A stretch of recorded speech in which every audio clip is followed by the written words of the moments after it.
Welcome to A Date with Darkness podcast, where I will be discussing the impact of hurtful and abusive relationships and how to overcome them so that you can move through your pain and get to the kind of healthy relationships you want, need, and deserve. I'm Dr. Natalie Jones. I'm a licensed psychotherapist based in California. While I hope that you find this podcast educational and informational, please note it should not be substituted for treatment with a licensed mental health professional. Also, due to the nature of the podcast, some of the information presented on the show can be sensitive to some of my listeners, so please note that listener discretion is advised. Hello and welcome back to the podcast. Super excited. I have a great interview planned for you guys today. And again, it's going to be a personal story that my guest shares about herself and her experience in, in experiencing abuse from not only her partner, but also the church. And so without further ado, let's get right into it with Coach Daphne McGee. Hello and welcome to the show, Daphne. Thank you so much for having me. I'm excited to be here. I'm excited to have you here. So for folks who are not familiar with you, can you tell us a little bit about who you are, what you do, and the passion behind your work? Yes, so I do a couple of different things. Kind of my day job, I work for a social justice nonprofit and I practiced as an attorney. So I'm really interested in reforming the criminal justice space and the way we think about that. Nice. But kind of my passion project, I guess, is I'm a divorce coach, and that stems from me experiencing or going through divorce and experiencing emotional and spiritual abuse. And so I am super excited to be able to help people the way I was helped. I had a divorce coach, and also just talk more about my experience. I have a blog where I write about it because I want to write, the things that I needed to read when I was going through that experience. What do you feel like is the most surprising discovery of people who are going through a divorce? Surprising. I don't know if this is surprising to me, but I think it might be surprising to a lot of people to hear that a lot of times, and especially for women, when we're going through divorce, we feel a lot better than we did in the marriage. And I mean, right, I'm sure you can relate to that. And, people that have gone through it relate to it, but people that have not been married or have not been divorced tend to kind of demonize the divorce process. But after going through it, I realized it actually wasn't as bad as people made it out to be. And I'm a lot better on the other side, having gone through it. What do you think it is about that process where people feel a lot better? Well, a lot of times when people are going through divorce, there's something in the relationship that isn't really working for them. And so when you make the decision to start the divorce process, you're really making a decision for yourself. And I feel like there's so much confidence and peace that comes from that process because you're going against so much, not just, whatever's happening in your relationship, but societal standards and pressures that would tell us to stay married at all costs. So when you kind of step outside of that and decide to choose yourself, there's a lot of freedom that comes from that. I would imagine also too that there's a lot of people, especially women, that hang in there way past the expiration date. Absolutely. Absolutely. Absolutely. Which kind of goes along with what we're going to talk about today, especially if you're in an abusive relationship. And I, just my own experience, just hanging in there, you probably should have been gone 5, 6, 10, 20 years ago, maybe. But you hung in there. Not have even gotten married. Not have even gotten married. Absolutely. Not have even gotten married. Not even have dated. Not even talk to each other. But it's it's so interesting. And I think there's a part of us that we sort of adapt to a toxic or abusive situation when we're in these marriages or when we're in these relationships. Yeah, because we have to for survival in a certain sense. I So think yeah. that's the narrative. I think that's the narrative. I think a lot of people have that, but I think that's the narrative we should actually be changing. That Okay, we say have more. to, that we have to adapt. Like, I think, women are, it's interesting to watch how I'm making generalizations, so this isn't specific to everyone's case, but it's very interesting as women are groomed, I think, from a very early age to like hang in there or help a man, and you have to take care of men, and these are your roles as women, and you have to like do all of these things and be self-sacrificing when it comes to marriage, when it comes to family or having children or all these things, that there are certain roles that you're expected to take. But I think part of it is like, that's just how he is, or, we have to make it work. Whereas what I've seen a lot more of, and again, this is a generalization, I have seen men that are very clear with what they want, right? They're very clear. And if their expectations are not met, or if this isn't what they feel like up here that they signed up for, they're able to walk away very quickly and easily without even turning back to look back. So one example might even be like infidelity. Again, this is a generalization, but the majority of what I've seen is there's lots of women who may hang in there when an act of infidelity has occurred, where a man has been like, Yeah, I'm out for of there. sure. And so there are some very clear distinctions. And again, it's not always the case, but I think it's a narrative that we have to change, that we have to stick it out and suffer, and just sort of, become the sacrificial lamb for the sake of being married Definitely. or Yeah. being in a partnership. Right. Right. For sure. For sure. Yeah, that's good framing for sure. I'm curious from your perspective. We had talked a little bit about, there's been a normalization of abuse that occurs. hmm Where do you think that comes from? So it comes from a lot of different places. I started thinking about this a lot after my marriage and since I've started coaching, because one of the biggest questions people always ask me is like, did I see red flags, or what are red flags they can kind of look out for? Mm-hmm. And I found that I don't think typical list of red flags, just list of behaviors, are very helpful in those types of circumstances. I actually think it's more helpful for us to look at what are we experiencing in the relationship. Mm. So like when I look back on my experience, I saw some things that were red flags when like dating and during the engagement, even the marriage. Like I can categorize them as red flags now, but I did not think that they were red flags then because of how I thought about relationships. And so for What did you me, see? And what can you say a little bit more about what you saw and what you thought about relationships at that time? yeah, for sure. So a lot of the ways I thought about relationships at that time came from my religious upbringing. So there were a lot of Mm. religious beliefs that I held Mm-hmm. that caused me to be okay with some violence that was happening in my relationship. And I'm not talking about physical violence because that wasn't my experience, but it was more so an emotional violence, like coercive control, that type of thing.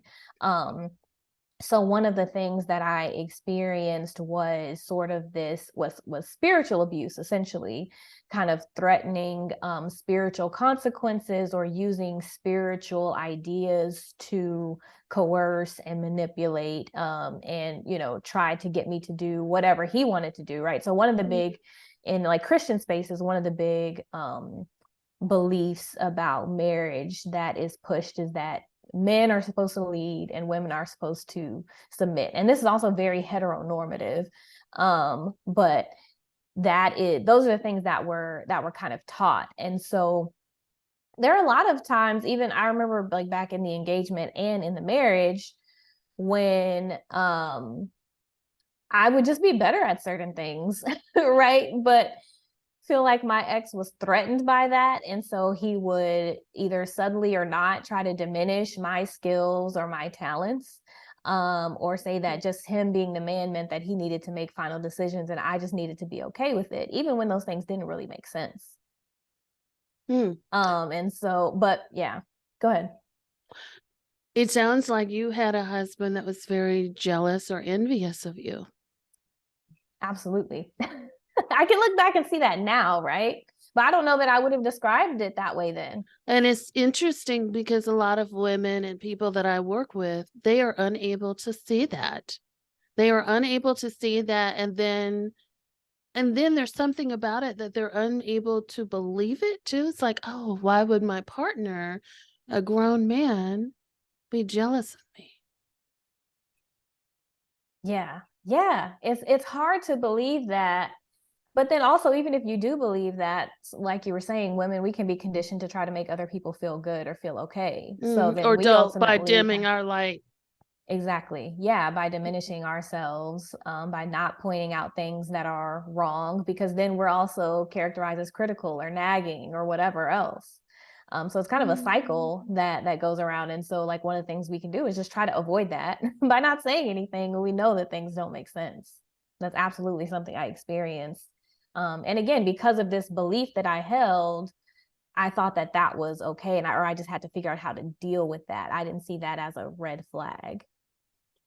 Now, given that you were big in the Christian community, were you getting any sort of counseling or mentorship at that time, from other members of the community that were maybe sort of reinforcing his bad behavior and telling you that you should do things a certain way?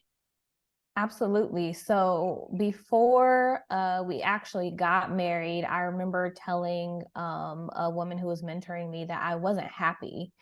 But like, one of the beliefs, again, that's taught in that space is that marriage is not for happiness, that it's for holiness, and that we shouldn't be trying to seek happiness in relationships. That's actually the subtitle of a super popular book in that space. And what does that even mean? Can you say a little bit more about what that even means? That you're not supposed to be, marriage is not supposed to be for happiness, but it's supposed to be for holiness. What does that even mean? Yeah, so essentially the teaching is that, yeah, no, I have those questions now too, but essentially the teaching is that, whatever we're doing in life is supposed to be for God. We're supposed to honor God and like accomplish some higher purpose for like God and God's community. And so that also can't be accomplished through us being selfish or seeking our own desires. So really it's about sacrificing ourselves for the sake of someone else, essentially. And it's for whatever community and whatever that leader says God wants is essentially kind of how that's defined, right? Like, we don't get to decide that. There's kind of this group purpose or this group think that's defined, and it's like, oh, well, this is what holiness is, this is what God wants for marriage. And it's usually, again, kind of defined by that governing body. It's not something that we have individual autonomy to decide what we think God wants. So it really is a message that's focused on individual sacrifice, and not seeking our own personal pleasure or happiness or desires. And that message is preached like throughout that theology, right? It's not just about marriage. I had gotten those messages my whole life, that I shouldn't be following my emotions, that my heart is deceitful, that I shouldn't lean on my own understanding, but that I should always be trying to do what God says. But of course, it was really whatever the pastor said God said, or whatever my parents said God said. It was really about, again, it's really all about control. That's where you can kind of see where the control and spiritual abuse comes in this wider scale, because it's about getting people to not do what they think is right or what they feel is right or what they want to do to experience happiness in life. Now, let me ask you this: is those things that you were being taught or that were kind of being ingrained in you, do you feel like men were getting the same messages? Not in the same way. Right. And that's what I mean, like in the same way. Yeah, they definitely weren't getting them in the same way, because again, men get to lead. So men can kind of say, oh, this is what God is calling us to do, or this is what God says. And so they have a little bit more authority or autonomy to decide, kind of the direction, whether it's a church or again, a marriage, that type of thing. Especially in the communities where women weren't allowed to lead, or like the churches where women weren't allowed to lead or teach, that type of thing. So men essentially were getting the same messages, but there is a different undertone for women, for sure. So women were already being groomed, right? To be victims, right? Because Absolutely. I feel very strongly like what you're saying. It's almost like, the feeling I got when you were telling me, it's almost like, oh, you're being led to slaughter, Absolutely. you know? Absolutely. And so you're already being groomed to be groomed, and men are being groomed to be predatory. 1000%. Hmm. Isn't it a setup? It's such a setup. And it's so clear to me now, having gone through it, because I followed all the rules, right? I did everything right. And the promise was that I would have a great marriage, a God honoring marriage that would be filled with love, right? But that's not what I got. And so that's really what caused me to question all of these beliefs. Like, okay, what's going on? Like this, And you this can can't be never right. get that. You can never get that when one person is given all the power. Very Exactly. seldom do you have people that are given a bunch of power in any relationship that don't misuse it or abuse it. Mm-hmm. Absolutely. Hmm. Absolutely. But that's really how that whole religion and practice is set up. It's around one person or one being having power and not necessarily regarding the needs or safety or well-being of everyone else. So let me ask you this. Outside of your religious or spiritual community, did you have other people in your life that weren't necessarily so tied to the spiritual community? I did have some. It's interesting because I was raised in the church and my family kind of went to church, but I think I might have taken it to the extreme, or I took things really literally. And so even some of my family members who weren't in the church as much, um, they didn't necessarily like hold those same beliefs to the extreme, or they had a little more balance.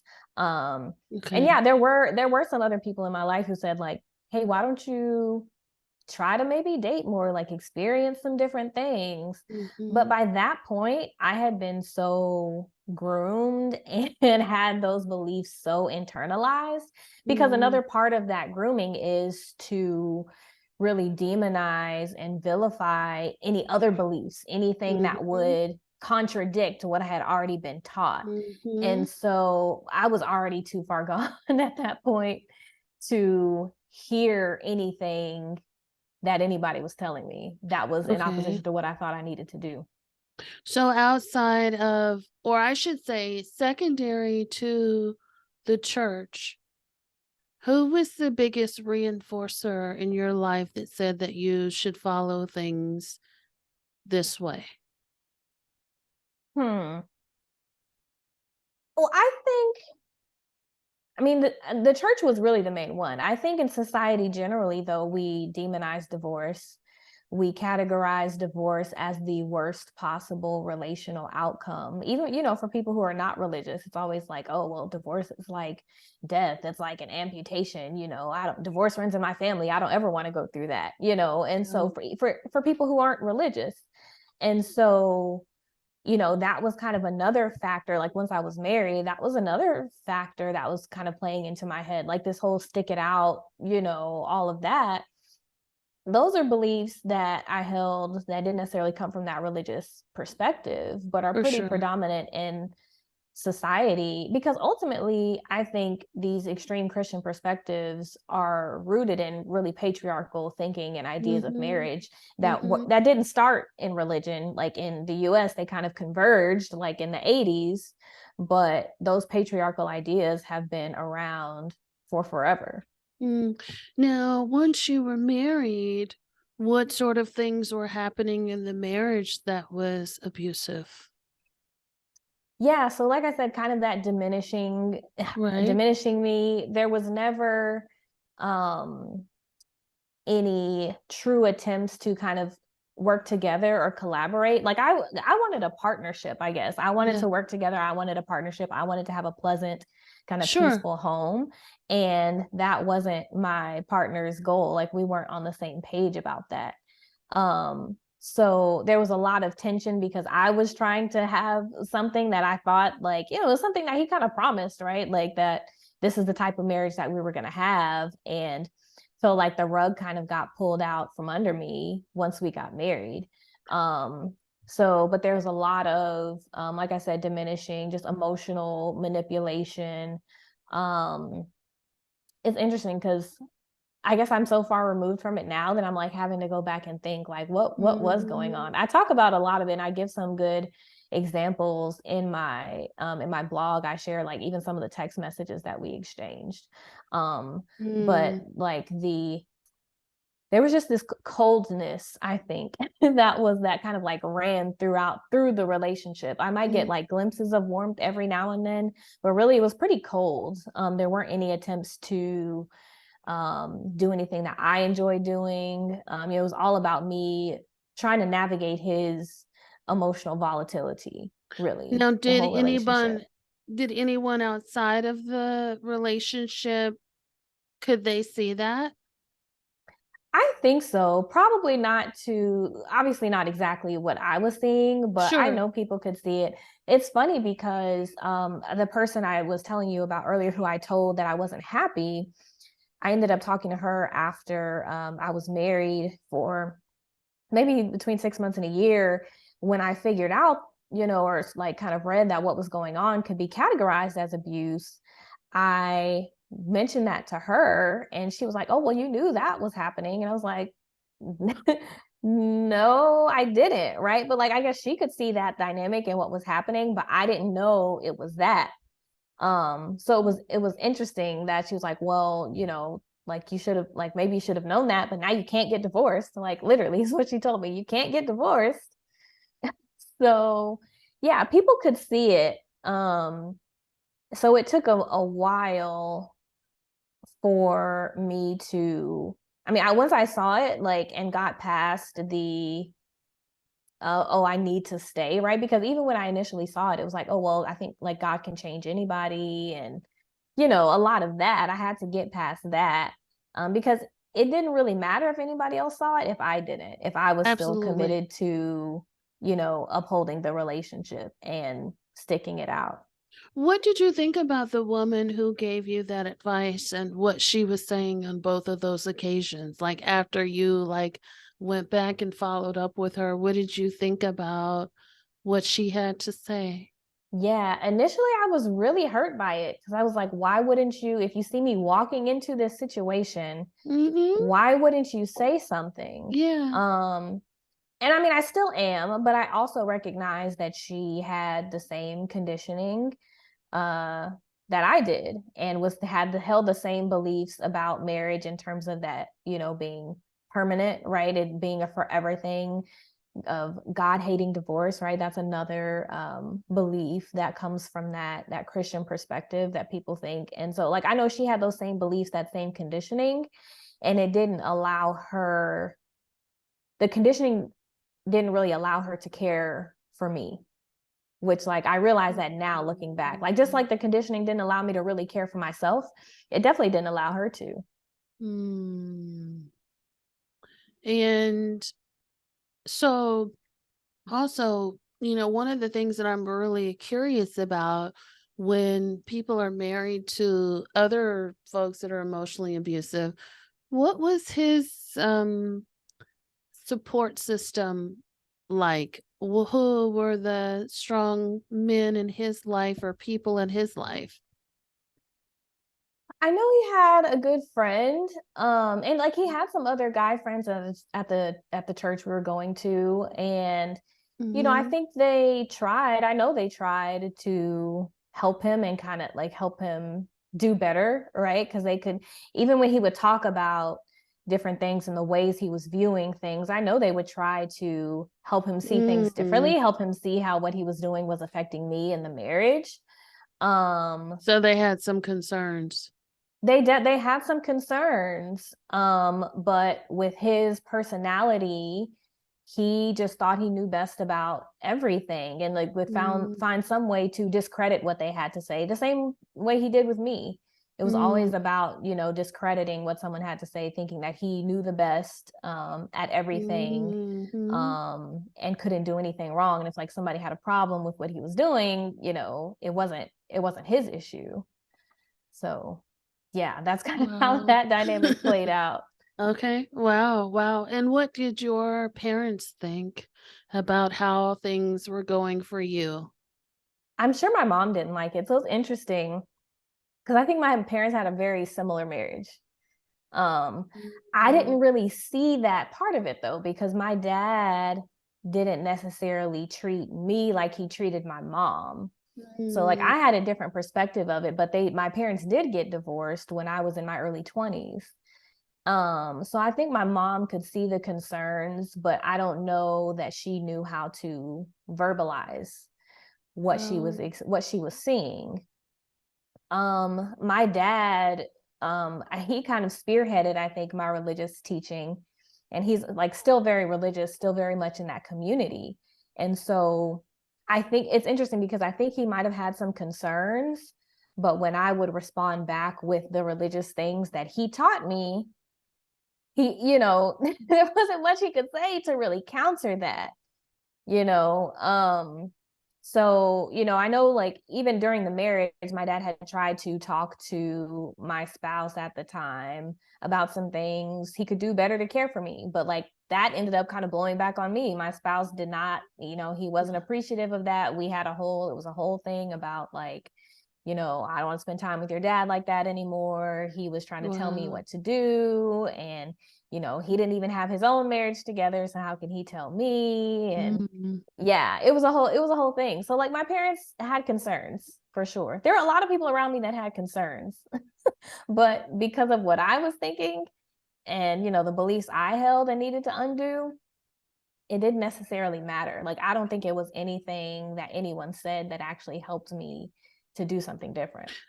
So I'm seeing two parallels in the same universe. On one hand, you've got people that are teaching these extreme beliefs, right? And I call them extremes, but I'm sure for a lot of people those are normal. So for me, they're very extreme. And I also grew up in a very religious upbringing for all of my childhood years, so I totally get it. Um, but on the other hand, it's very interesting that you had these people that were concerned for you, but you would sort of shy away from the concern and go back to the devout religious teachings. So I'm wondering, what was it for you that where was the epiphany when you were like, you know what, this is enough? The epiphany for me came, I remember it really vividly. It was after one argument we were having. Oh, it wasn't really an argument. My spouse wasn't saying anything. He was kind of stonewalling, shutting me out. So it was more me yelling and screaming and trying to get some type of response. And so what I did ultimately was like I just kind of went on a rampage, was throwing my shoes around our bedroom, like Yeah.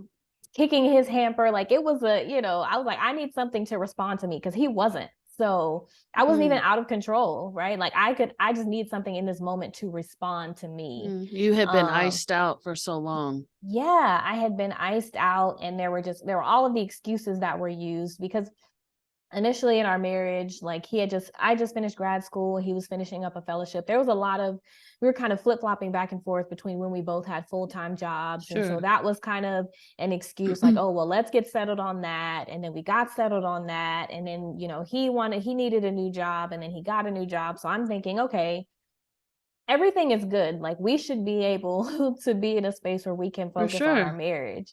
And he was just showing like he just wasn't about doing that. He wasn't interested. And so it was kind of my final straw, like, okay, so you just don't care. Right? You're just really not interested. Like that was my realization. And then so that moment for me, when I was on this rampage, I was like, okay, this isn't how I want to behave, right? Like, and if I'm saying I want to honor God, this isn't doing it, right? And this isn't honoring my spouse, and it's not honoring myself. Mm-hmm. And so that for me was the moment where I said I needed to do something different, right? And so it really started, that's when I started learning about like boundaries and, how to respond in those types of situations, and just started doing more things that I enjoyed. I had to really accept that, he had the ability to choose what he wanted to do in the Mm-hmm. relationship, and that Mm-hmm. I did too. Right. And I had to accept that we didn't necessarily have the same vision for the relationship. Mm-hmm. And so I decided to, just start doing things that I enjoyed more. I wasn't even solidified that I was going to get a divorce at that point. I was just like, let me just start doing things that I enjoy. I won't try to plan it with him. If I know that he makes special occasions miserable, I'll start doing them on my own, and just started building up my own practice of taking care of myself and doing things I enjoyed. And that really started with me like allowing him. I didn't need to allow him or give him permission to think what he wanted or do what he wanted. He was already Right. doing that. Yeah. So I was like, well, why don't I just take that same liberty and do what I want and have the experiences I want? Now, when you were doing this, were you backing away from your spiritual teachings and community at the same time? Absolutely. Absolutely. I wouldn't say I was backing away from the community at that point, but it was more so the teachings for sure. Okay. The main teaching that I think kind of spearheaded all of the changes. Well, one was just the idea that like God wanted marriage at all costs, right? I was just like, God cannot be okay with what's happening. Like I don't know a scripture for that, but this is not okay. And I don't want to believe in a God that thinks this is Mm-hmm. okay. Well, So yeah. that was kind of the first thing. And then I went to a seminar where someone talked about the scripture. There's a scripture that says God hates divorce. At least in English, that's what it says. And they talked about how really what's going on there is like women in that society had to be married to have, to be provided for and to be cared for.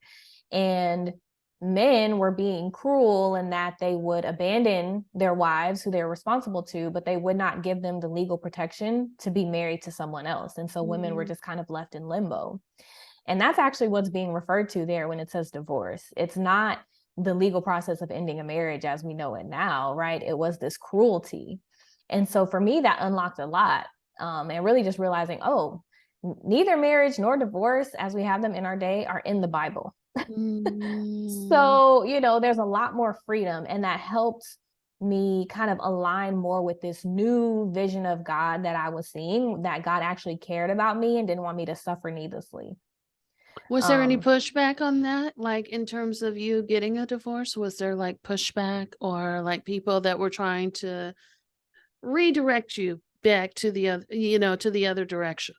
yeah, definitely. Interestingly enough, I had talked to our pastor at the time who had preached a sermon on marriage and talked about abuse and said, if you're experiencing abuse, like, let us know. That's not okay. Like, we want to help you, like you need, Interesting. I think he said something like you need to leave that joker or something like that. Yeah. So I had talked to the pastor, and the pastor had committed to kind of helping me through the process.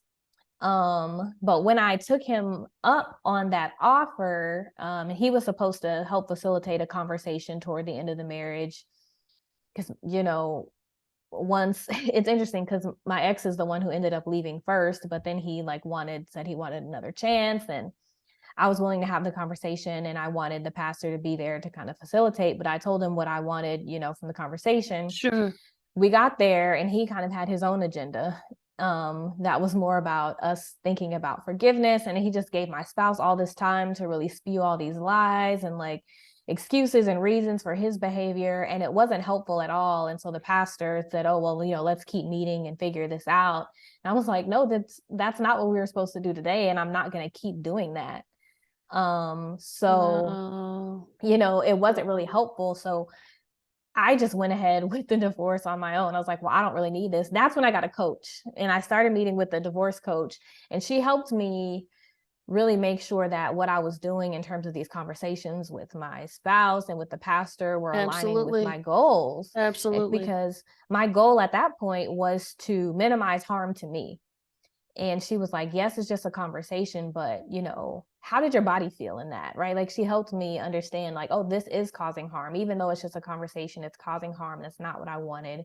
So she helped me really get through that and following my own goals, like to the end. And it was pretty peaceful. Also because I'm an attorney, I understand the legal process. And so Mhm. that's not something that was daunting to me. So it was a pretty peaceful end to the marriage. So like there wasn't really pushback at that point because I wasn't telling or asking anyone what I was Yeah, doing.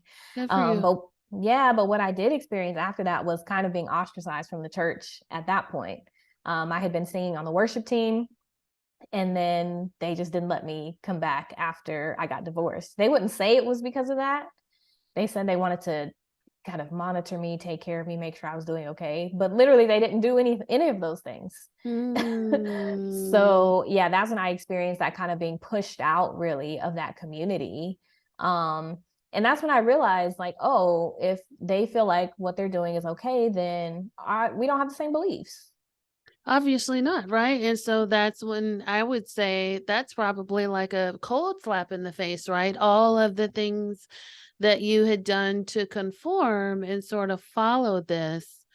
And here you are reaching out for help in a situation, and these people are saying, nope, we're not going to do that. And not only are we not going to do that, since you went against everything, despite whatever you were going through at home, we no longer want to have any part of you. Yeah.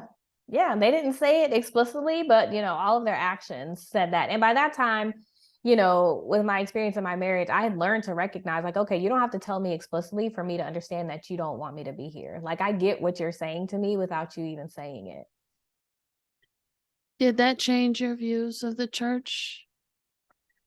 Absolutely. I think my views of the church had already begun Okay. changing, but Okay. that definitely accelerated that for sure. Yeah. Um because I had spent all that time building this community and thought that like when I needed care that they would be there, and that just wasn't the case. And it wasn't just from that church, because that was a different church than the one we got married in because we had moved. But people from the other church where we got married, they knew what was going on. Literally no one reached out about it. And so Wow. was like, okay, but again, that helped me see that like these beliefs don't allow people to truly care for others. They don't allow people to Mm. truly be connected and help others in need. They're really just about control and making sure that people conform. Well, I mean, I would also say that in addition to being cared for, there's just no support because, like you said, everyone pretty much shunned you. Suppose you didn't have anyone and you were Right. down and out, destitute, or whatever the case may be. What if that were the case and you literally had spent your life sort of giving yourself, tithing, and being part of Mm-hmm. this community, and they're nowhere to be found? Nowhere to be found. It's interesting. I made a reel on Instagram about this, and it went viral. It has over 2 million views at this point. And so many people share that they had similar experiences Mhm. after their marriage. And so that's what shows me, okay, this isn't about the particular church that I went to. No. This is a systemic issue that is rooted in this really harmful theology. It's literally people all around the world said they had that experience. And also there were people that commented and said, oh, you need to go to another church, or well, you were wrong and I wouldn't have supported you either. Oh, That's so interesting to me. Oh gosh, wow. And but like you said, I think that belief is heavily ingrained in a lot of people, even those that aren't spiritual, that you need yeah. to work on your marriage. You need to, people are so quick to leave their marriage or quit and Mm-hmm. get a divorce now. And so I definitely think there's some reinforcing stereotypes in that you should hang in there regardless of what you're going through. Absolutely. Yeah. Because beliefs don't have to be religious. It's really just anything that we accept to be true. And in this case, it's things we accept to be true about relationships that cause us to overlook violence and harm that's occurring. So it causes either us to stay in violent relationships, or it causes us to encourage others to stay in violent relationships. What do you feel like you need it most from your community? Like if you kind of go back and look on it, what do you feel like, had I have had this type of support, things could have been a lot different. Yeah, I mean, it's gonna vary for everybody, Sure, sure, but absolutely. yeah, but for me, I wanted to just continue to be involved as I was doing, I wanted the opportunity to sing. I really enjoyed that. I enjoyed the camaraderie with the team and also expressing myself creatively in that way. Like those were some really cool outlets. Yeah. And so I wanted the opportunity to just continue doing that, right? I didn't necessarily need people calling me, checking up on me, like that would have been nice. Nobody did that. But I didn't necessarily need that piece of it because my family is super supportive. And I'm blessed to be able to have that. But I wanted to still be involved in that community in the same way. And so I really needed to not be ostracized. Yeah, Mm. was really the main thing that I needed. Well, for what it's worth, I'm glad you were. Looking back, I am too, right? Because it really helped me see that holding on to those beliefs was not going to be for my benefit. And it would have been intergenerational too, right? Because like you were saying, the woman who was your mentor didn't really have that empathy for you, and you didn't have that for yourself. So Hmm. if you were to stay in a community like that, kind of carrying those same beliefs to the core, Hmm. you would be a totally different individual. Definitely. Yeah. Yeah. Yeah, for Not sure. Because there were some, like I said, core beliefs that had changed just throughout the divorce process. But sure. even like at the point where I got divorced, I still wanted to go to the same church and like be involved and all of that. Like I hadn't planned on leaving the church when I got divorced. I was like, okay, now I think differently about relationships, but I'm still here at Yeah. the church and want to serve. But then when I saw just how deeply it was ingrained and how it just really started putting the pieces together, right? Like I said, because it wasn't just that church.